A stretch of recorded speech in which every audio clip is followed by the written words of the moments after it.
Hello and welcome back to Bharti coaching classes. Dear student, पहले के 3 part में हमने 1 से 4 तक के क्वेश्चन को डिस्कस किया था। ओके, आज पार्ट 4 में संसाधन का अंतिम क्वेश्चन आंसर होगा। सवाल नंबर 5, अंतर बताएं। अंतर बताना है, ठीक है। तो इसका फर्स्ट है नवीकरणीय और अनवीकरणीय संसाधन के बीच अंतर बताना है, ठीक है। तो नवीकरणीय और अनवीकरण संसाधन में अंतर निम्नलिखित दिया हुआ है, ठीक है।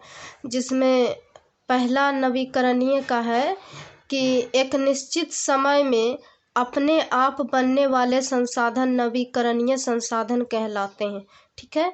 यानी कि इसका टाइम फिक्स होता है और यह निश्चित समय में यह संसाधन बनता है और इसी संसाधन को हम नवीकरणीय संसाधन कहते हैं। ओके, और नवीकरणीय संसाधन का दिया हुआ है वे संसाधन जो एक निश्चित समय में स्वतः नहीं बन पाते हैं और नवीकरणीय संसाधन कहलाते हैं।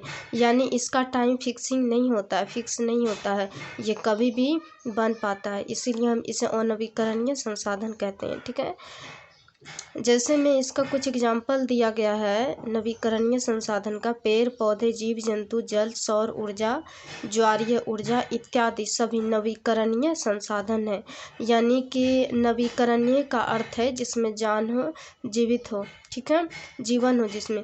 तो ऐसे ही संसाधन को हम क्या बोलेंगे? नवीकरणीय संसाधन, जिसका उदाहरण है पेड़ पौधा, जीव जंतु, जल, ओके, इत्यादि सभी, जिससे कि हमारा विकास हो, विकास संभव हो, उसी को हम नवीकरणीय संसाधन कहते हैं। ओके, सेकेंड है अनवीकरणीय का खनिज पदार्थ। इसका कुछ उदाहरण है, इसका भी अनवीकरणीय का खनिज पदार्थ, भूमि तथा मिट्टी अनवीकरणीय संसाधन है। ओके, इसमें खनिज पदार्थ आएंगे, भूमि, मृदा इत्यादि अनवीकरणीय संसाधन है। ओके, जिसमें प्राण नहीं है, निर्जीव वस्तु, ओके, उसे हम क्या बोलेंगे? अनवीकरणीय संसाधन।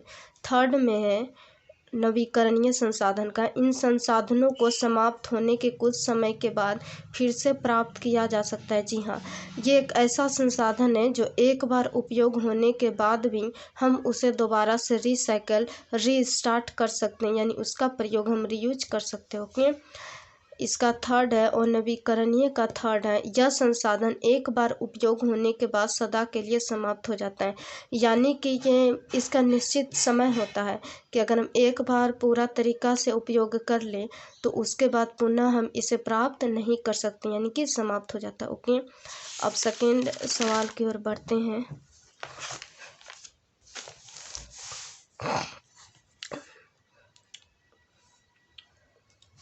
सेकेंड में है आपका 5 का दूसरा, सर्वव्यापक और स्थानिक संसाधन में अंतर बताना है। तो इसका अंतर निम्न है। सर्वव्यापक संसाधन वह संसाधन जो हर जगह पाए जाते हैं सर्वव्यापक संसाधन कहलाते हैं। देखिए, वह संसाधन जो हर जगह पाए जाते हैं सर्वव्यापक संसाधन कहलाते हैं। जैसे जल, हवा, सूर्य की रोशनी इत्यादि सभी सर्वव्यापक संसाधन है जो प्रत्येक क्षेत्र और स्थिति में उसके विकास में योगदान देते हैं, यानी कि हमारे विकास में, ठीक है, हमारे विकास में योगदान देते हैं। वैसे ही संसाधन सर्वव्यापक संसाधन कहलाते हैं जो जिसकी उपस्थिति और उपलब्धि हर जगह पाई जा सकती है। ओके, स्थानिक संसाधन, स्थानिक संसाधन वह संसाधन होता है जो किसी एक विशिष्ट स्थान पर पाए जाते हैं, अतः इस कारण केवल उस स्थान का ही विकास होता है जहाँ वे पाए जाते हैं। शब्दों का ही अर्थ समझ में आता है। स्थानिक अर्थात वे संसाधन जो किसी एक निश्चित यानी कि एक विशिष्ट स्थान पर ही पाए जाते हैं, ऐसे ही संसाधन को हम स्थानिक संसाधन कहेंगे। ओके, नंबर 6 में है आपका कारण बताएं। प्रौद्योगिकी एक मानव निर्मित संसाधन है।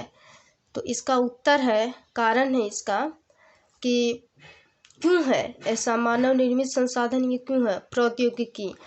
इसका उत्तर है किसी कौशल करने या वस्तु बनाने में नवीनतम ज्ञान का अनुप्रयोग प्रौद्योगिकी है।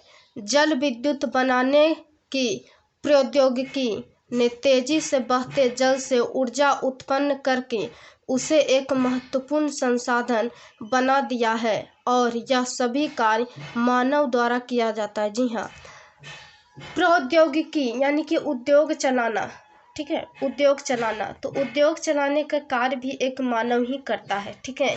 और इसी में इसका एग्जाम्पल दिया गया है कि जल से विद्युत को उत्पन्न करना, ठीक है, तो यह कार्य भी एक मानव ही करता है, मानव ही कर सकता है। और इसीलिए यह बोला गया है कि प्रौद्योगिकी का जो भी कार्य होता है, उससे रिलेटेड जो भी कार्य होता है वह मानव निर्मित ही होता है और इसीलिए वह एक मानव निर्मित संसाधन कहलाता है। ओके,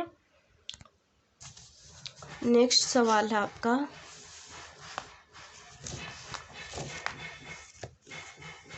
मानव एक विशेष संसाधन है। इसका भी एक कारण बताना है, कारण पूछा गया है इसका।